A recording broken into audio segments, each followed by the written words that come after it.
toy izao indray riabana ny teny zaraina izay omenantsika anio. Fantaro tsara ny tenanao. Fotoana fiambenana mantsy izao. Araka ny voasoratra ao Matio 4:20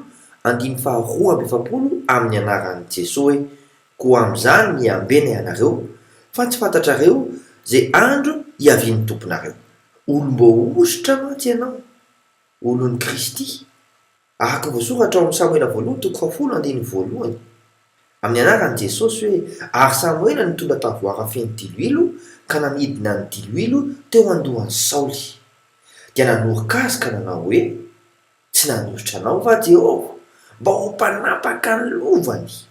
Noho izany tokony ho tsapanao ny fiovam-po anananao. Araka ny voasoratra ao amin'ny Samuela 2:7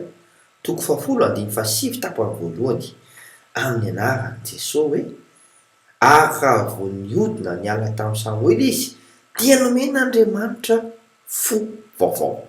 Mahireza izay madio fo ihany mantsy no ahitan'Andriamanitra no sady iaina ao amin'ny fanjakany dia ny dia tany. Manam-pioana tompoko.